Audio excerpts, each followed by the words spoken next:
What's up mga friends? Panibagong araw, panibagong buhay tayo ngayon mga friends. At kung bago pa lang kayo sa aking channel, welcome po sa Pamilya Mapagmahal. At kung paano magiging part sa pamilya ito, subscribe na yan. For today's video mga friends ay meron naman ulit tayong tatalakayin. At bago yon, gusto ko lang munang batiin mga friends yung mga nagsiselebrate ng kanilang kaarawan ngayong araw na to. Happy birthday mga sa inyong lahat mga friends. At binabati ko rin yung mga OFW dyan sa ibang bansa at kung saan man makaabot tong video na to. Sana mapanood nyo tong video na to. Itong tampok na to mga friends ay para ito sa mga kalalakihan mga friends. Gusto ko lang maintindihan ito ng lahat mga friends. Ito yung title nito mga friends. Bilang lalaki, paano mo kukontrahin yung ang mga tentasyon sa bawat araw? So yun, tentasyon. Yan. Pag sinabing tentasyon mga friends, kapag sinabing tentasyon, ito ay lumalarawan sa isang pagkakamali. Dito masusukat kung gaano kakatibay sa iyong paninindigan. Kaya masasabi nating lahat pwede, pero ang tanong, ito ba ay nararapat? Ang tentasyon ay maraming mukha, kaya yan ang ating pag-uusapan ngayon. Unang-una mga friends, pag sinabing tentasyon ay ito, parte pa rin ito ng tentasyon mga friends. Unang-una, usong-uso to ngayon mga friends tukso. Itong tukso mga friends, kasi sa mga kalalakihan itong mga friends, hindi talaga maiiwasan yung tukso. Yung tukso mga friends ay hindi porket pangit, ito ay aplikado lang sa mga magagandang itsura o kaya sa, alam natin ngayon sa panahon ngayon mga friends ay kung sino pa yung medyo alanganin yung itsura mga friends ay siya pa yung naglalakas loob para diretso na tayo sa termino na nangangabit mga friends, nangangaliwa, yung pangangaliwa mga friends.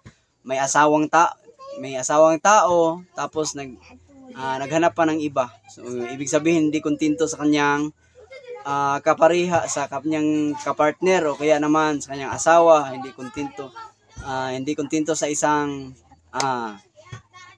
kanyang kinakasama. So yun, siguro pagpalagay na lang natin na nagsasawa na.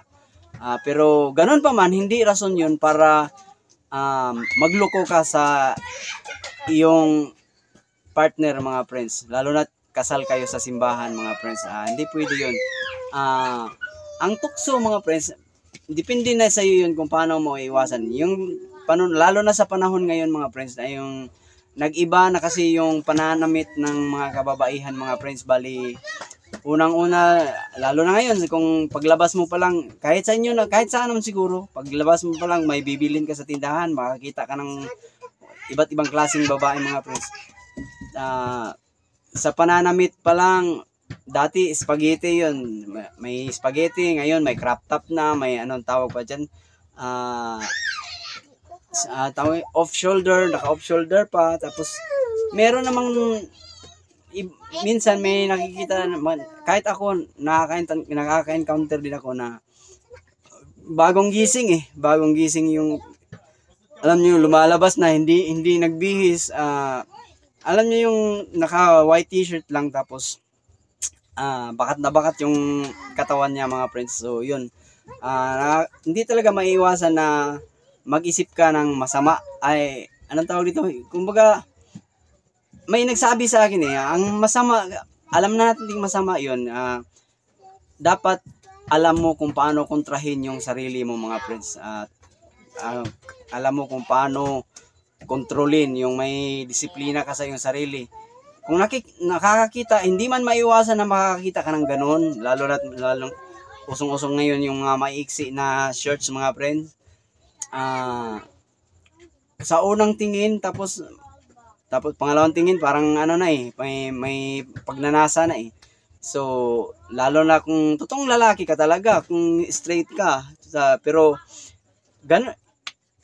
mahirap kontrahin, pero mas maganda yung kung may disiplina ka sa iyong sarili mga friends. Hindi ka talaga magpapadala mga friends, lalo na sana yung ang tawag nito, alam mo na ngang masama yung nakikita mo, tapos tinutulutan mo pa yung sarili mo na tumingin sa kanya lalo, yung ang tawag nito, yung may pagnanasa. So yun, kasalanan na rin yun. Lalo na kung nakikita mo ng ganon sa iyong pagnanasa, parang nagkakaroon ka agad ng gusto sa kanya. Yun. Tapos gumagawa ka pa ng hakbang na ang tawag nito, yung halimbawa pag nakatalikod yung asawa, hindi ka nakikita ng asawa mo, parang anong tawag nito, yung nanliligaw ka sa kanya, yun, alam niyo nang masama yun. Tapos hindi mo kinokontrol yung iyong damdamin. Kung may asawa at may kinakasama, ay wag na nating tulutang ganun. Kontrahin mo na yung sarili mo, ganun. Isa yun sa isang pinaka top 1 na tentasyon sa panahon ngayon, mga friends. Pangalawa na tayo, mga friends. Itong mga friends. Hindi ko naman nila lahat, pero pag sinabing sugal, talagang pangit sa yan.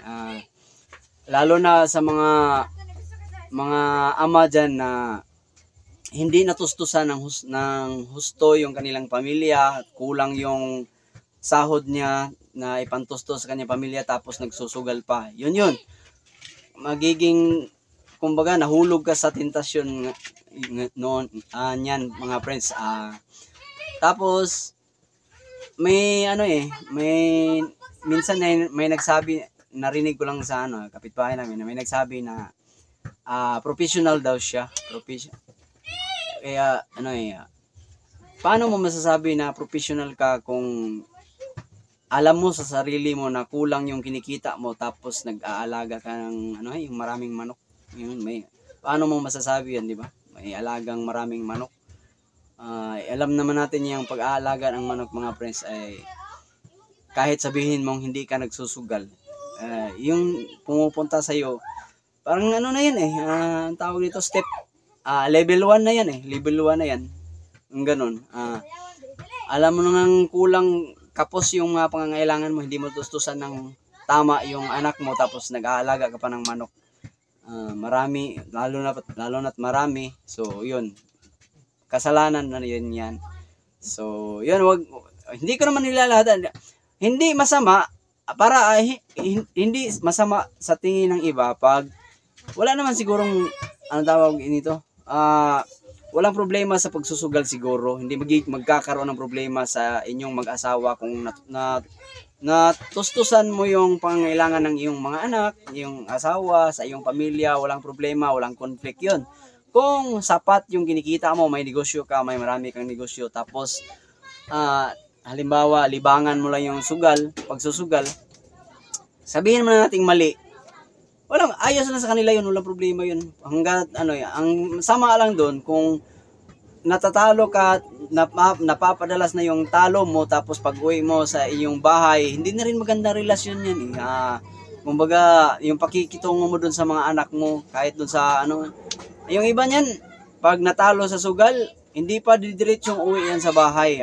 Naghahanap pa yan ng yung shock absorber, kumbaga, yung nag-iinom pa yan, naglalasing pa yan bago umuwi ng bahay. Tapos doon sa bahay nila, doon niya nilalabas yung sama ng kanyang loob niya, na dahil natalo siya, kaya yun, nag-amok. So, pangit yun. So, pangatlo na tayo, mga friends. Pangatlo, paglalasing. Yun, galing sa paglalasing, mga friends, talagang masama yan. Lalo na pag napasobra, mga friends. Alam natin, ang katawan natin ay nangangailangan din. Our body, sabi nga ng doktor, our body needs alcohol. Kung sapat lang at hindi susobra. Kasi pag sobra, nakakasama na yun ang katawan, mga friends. So, ang paglalasing, mga friends, alam naman natin na alam niyo yung parang isang parte rin sa panunukso. Alam mo yung kahit yung lumabas ka doon sa yung diyan sa inyo, malapit sa iyong bahay, tapos wala, kahit sabihin natin hindi pumasok sa iyong isip na maglalasing ka sa time na yon, ay lumabas ka, may binili ka, bumili ka ng sigarilyo, yosi, bumili ka ng yosi, tapos nakita mo doon sa tindahan mga barkada mo. Ano pare, shot mo na. Ganun. Mga ganitong sitwasyon mga friends, alam niyo na, di ba? Pare, shot ka muna. Naku pare, hindi pa ako kumakain. Kunyari, tatanggi ka pa, tapos pipilitin ka ng husto yung mga kamay. Ano ko ba pare? Parang ano na, hindi ka na nakikisama sa amin. Hindi ka na nakikisama sa amin, tatanggihan mo pa tong ano, kahit isang shot lang. So yun, pagbibigyan mo isa. At dahil dun sa pinagbigyan mo ng isa, tapos napatuloy yung kwentuhan nyo dahil nandun ka pa, hindi ka pa umalis. Nagkikwentuhan kayo at hanggang sa naubos na rin yung inuman nila. So yun, naghahanap ng may ambaga na yun. At hindi ka na makakatanggi kasi ano na napasarap na yung inom mo dyan eh. So yun, pag yan hindi mo kinukontra dyan pa lang sa kahit kung hindi ka makaiwas sa mga ganyan, at tentasyon na rin yan. So pang-apat na tayo mga friends, bilisan lang natin ng konti mga friends pagnanakaw mga friends, ayan, isa sa part ng pagsusugal mga friends ay hahangtod hahangga yan sa pagnanakaw mga friends. Kasi kung iyan nalulong, lalo na ngayon, usong-usong ngayon, online sabong o kaya scatter, yun. Pag yan napapadalas mga friends, yung mentalidad mo, yung tipong hindi ka na nakakatulog pag hindi ka nakakapaglaro ng cash out. Pag yan ang napadalas na at yan na lang ang laman ng iyong pag-iisip. Tapos napapadalas yung talo. Alam naman natin na yung pagsusugal mas marami ang talo diyan. Pag yan ang nangyari palagi, hangga't wala ka ng wala ka ng anong tawag dito? Wala ka ng pera, tapos talagang hanap-hanapin ng sarili mo yan. Kailangan mong magbenta o kaya kung wala ka nang maibenta hanggang sa hantong sa pagnanakaw mga friends. So, yun yung sama doon. Panglima na tayo mga friends, pagdodroga. Oo, dahil dyan sa pagdodroga mga friends. Pag yan, hindi mo rin naiwasan mga friends, lalo na sa inyong community mga friends. May mag-aalok sa iyo ng isang tao, kaibigan mo, kaya tapos nakikita anong ganun. Tapos napapadalas na yung pagdodroga, talagang sisirain yung buhay mo diyan. So, isa 'yon sa mga tentasyon mga friends na dapat mong iwasan. Pang-anim na tayo mga friends, yung pagpatay mga friends. Ito konektado din sa pagdodroga mga friends. Kasi sa pagdodroga mo, kunyari, pagpalagay natin sa pagdodroga, nakapagdroga, yung tipong high na high ka talaga. Yung lulong na lulong ka talaga sa sitwasyon na yun, yung pag-uwi mo, yung tipong makikita mo na yung tao sa iyong paligid, kumbaga makikita mo, imbis na tao yung nakikita mo, yung makikita mo parang ahas na. May nangyari na yan eh. Oo. Yung ama niya, pinatay niya, tinaga niya ng maraming beses kasi ang nakita daw niya doon sa higaan nila ay ahas. Dahil doon sa dahil doon sa tama ng droga, sa epekto ng droga sa kanya. So, yun yung masamang dulot ng kanyang sitwasyon. Nagpapadala kasi siya eh. Kung hindi mo talaga kayang kontrolin yung sarili mo, yun yung kumbaga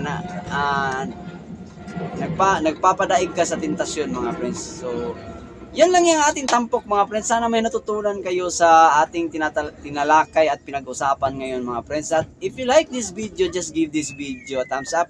At sa mga hindi pa nakapag-subscribe, pindutin nyo yung subscribe button dyan. At don't forget to hit the notification bell. At para sa susunod na, para updated kayo sa susunod na video ko. Maraming salamat sa panonood. Hanggang sa muli.